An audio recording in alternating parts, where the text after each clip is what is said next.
o imunologista Carlos Penha Gonçalves, investigador do Instituto Gulbenkian de Ciência, convidado desta edição da noite, junta-se a nós em direto por videoconferência. Sr. Professor, muito boa noite, muito obrigado por estar connosco. Eu começo precisamente por esta questão do facto de o aumento de anticorpos ter sido pouco expressivo, segundo os vossos dados recolhidos no vosso estudo, ter sido pouco expressivo no nariz e nas vias respiratórias. Porquê?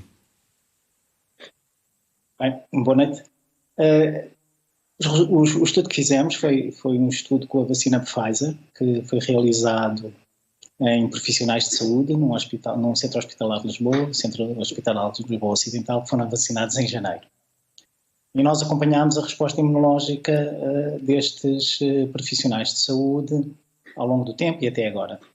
E o que observámos foi que a resposta por anticorpos, que digamos assim é um dos primeiros sinais de que as pessoas estão a reagir imunologicamente à vacina e de uma forma positiva, foram de que houve uma resposta à primeira dose e depois uma resposta mais potenciada e mais robusta à segunda dose. E verificámos isso nos anticorpos circulantes, que são aqueles que normalmente são analisados para aferir a resposta imunológica. Mas também analisámos outro tipo de anticorpos, que são anticorpos que são expressos ou que estão presentes em grande quantidade naquilo que nós chamamos as barreiras imunológicas do intestino e do trato respiratório, e a resposta nesses anticorpos foi um pouco menos expressiva do que nos anticorpos circulantes. Um pouco menos, não manifestamente menos expressiva. Sim, exatamente, foram um pouco abaixo do que foram nos anticorpos circulantes. A interpretação neste momento é ainda... Então porquê que continuam a apelar às pessoas que continuam a usar máscaras? Exatamente por isso, porque os anticorpos que temos circulantes nestas pessoas são bastante altos e representam uma resposta robusta, em linha em termos de percentagem com aquilo que se estava à espera, portanto é uma resposta completamente expectável, porque a vacina parece ter um grande grau de eficácia na proteção da doença e de doença grave.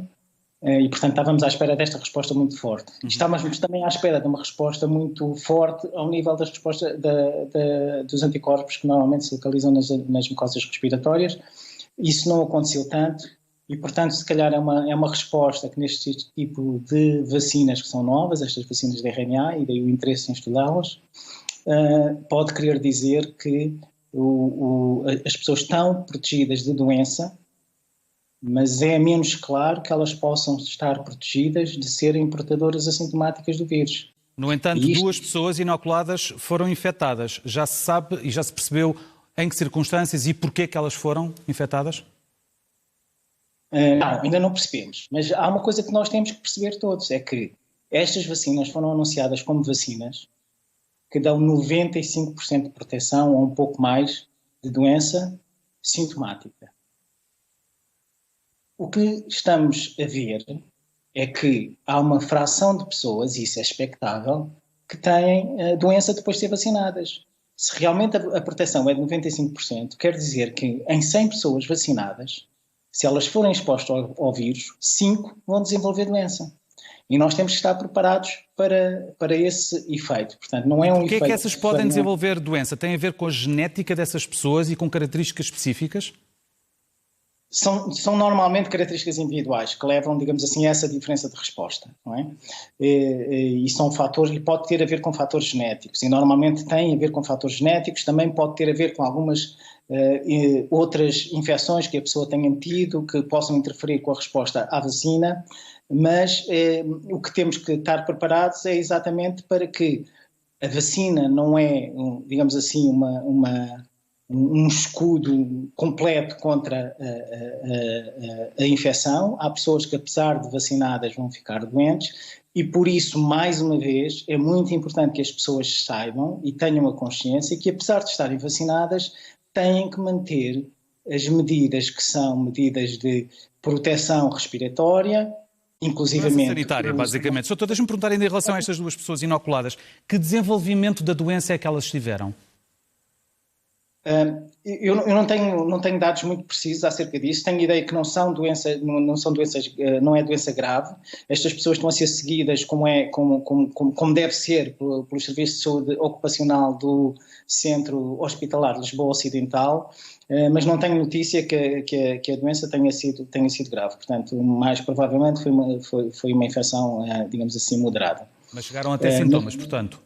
Sim. Chegaram a ter sintomas e por isso é que foram detectados, não é? Isso é verdade. Doutor, relativamente à duração da imunidade, é uma questão que ainda certamente está em estudo e que vai continuar, obviamente, em estudo, porque as vacinas da Pfizer começaram a ser administradas há 3 meses e meio, sensivelmente, e, portanto, ainda faltarão muitos dados, mas já se consegue perceber, com base naquilo que se passa em Israel e em outros países do mundo, nomeadamente Portugal, já se consegue perceber qual é que será uma duração concreta da imunidade da vacina, neste caso da Pfizer ou também a da Moderna e eventualmente a da AstraZeneca ou outras? Não, ainda é muito cedo. E estes estudos que estamos a fazer, que se chamam estudos de efetividade da vacina, realmente têm essa ambição. Têm a ambição de seguir as pessoas que estão vacinadas e a percebermos durante quanto tempo é que elas estão protegidas e durante quanto tempo é que esta reação, esta proteção imunológica perdura.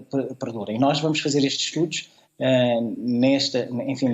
nestes profissionais de saúde e em outras populações que estamos a estudar durante um ano, vamos acompanhá-las durante um ano e vamos tentar perceber até que ponto é que a imunidade perdura. Noutros países também estão a ser feitos estudos deste tipo e é importante percebermos que estas vacinas são novas e a importância destes estudos tem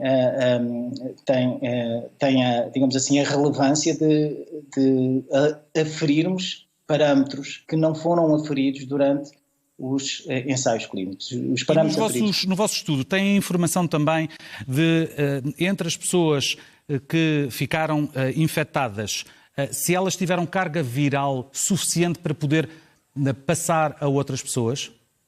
É muito difícil fazer esse julgamento neste momento. É muito difícil e, na realidade, uma coisa que nós não sabemos, ou que ainda está pouco estudada nestas vacinas, é até que ponto ou com que eficácia as vacinas são capazes de fazer com que as pessoas vacinadas não transmitam o vírus. É algo que ainda está em aberto. Em algumas vacinas a questão foi abordada, mas deve-se ter em atenção que estas vacinas estão a ser usadas como um mecanismo de proteger de doença e de morte.